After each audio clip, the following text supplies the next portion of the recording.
Welcome to Aryavart geopolitics. आज के हमारे पॉलिटी के कंसेप्ट क्लियर सेशन में हम जानेंगे सिटीजनशिप के बारे में from India's point of view.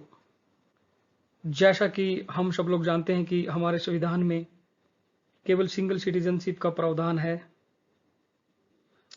अगर हम इसको कंपेयर करें वर्ल्ड की अदर डेमोक्रेसी से, यानी कि हम अगर इंडिया और यूएसए में सिटीजनशिप को कंपेयर करें तो देखते हैं क्या डिफरेंस है। यूएसए में क्या होता है, यूएसए में डबल सिटीजनशिप होती है। एक इनको अपने कंट्री की मिलती है, एक इनको अपने स्टेट की मिलती है जिसमें वो रहते हैं। तो इसका उनको क्या फायदा और क्या नुकसान है।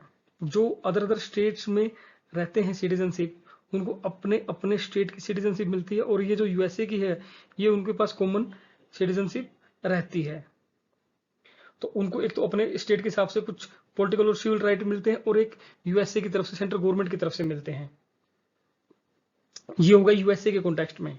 ये उनके लिए अच्छा हो सकता है अपने अपने स्टेट के हिसाब से डिफरेंट राइट लेना, कुछ कॉमन कंट्रीज के यानी कि यूएसए की तरफ से राइट लेना। बट अगर हम इंडिया के केस में देखें तो हमारे जो कॉन्स्टिट्यूशनल मेकर थे वो बहुत ही विजनरी थे। वो जानते थे कि भाई इंडिया में जो है कि बहुत ज्यादा डाइवर्सिटी है।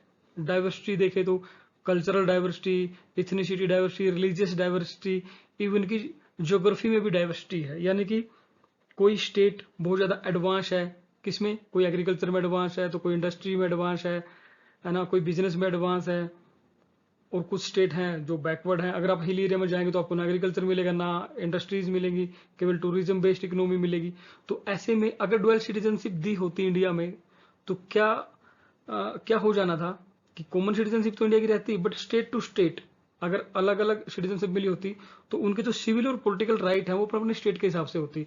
यानी कि with in the Indians rights में डिफरेंस हो जाना था, क्योंकि हमारे पास तो डाइवर्सिटी है ही, तो बहुत बड़ा राइट को लेकर बहुत ज्यादा डिफरेंस हो जाना था। तो हमारे जो कॉन्स्टिट्यूशनल मेकर थे वो बहुत ही विजनरी थे, क्योंकि हमें डाइवर्सिटी को डाइवर्सिफाई नहीं करना था, हमें तो डाइवर्सिटी में यूनिटी चाहिए थी, है ना। हमारा जो एक्सपीरियंस रहा था इतने लंबे समय की गुलामी के बाद हमने जो आज़ादी ली थी, तो हम उसकी वैल्यू जानते थे। तो और इसके लिए हमें कोई स्ट्रॉन्ग फाउंडेशन चाहिए था इस आज़ादी को हमेशा के लिए बरकरार रखने के लिए।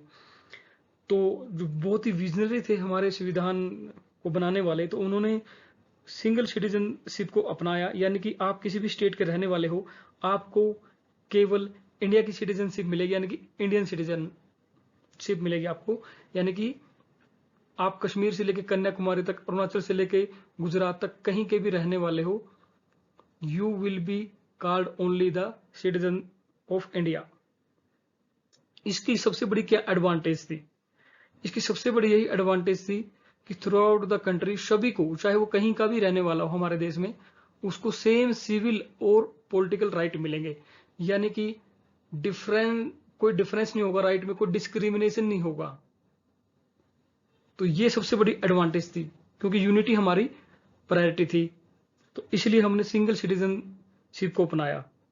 तो हमारे इस छोटे से सेशन में हमने देखा कि डुअल सिटीजनशिप जो कि यूएसए में है इसका क्या मतलब है, और इंडिया में जो कि सिंगल सिटीजनशिप है इसका क्या मतलब है, और क्यों हमने सिंगल सिटीजनशिप को अपनाया। तो उम्मीद करता हूं कि आपको अच्छा लगा होगा। Thank you. जय हिंद, जय भारत।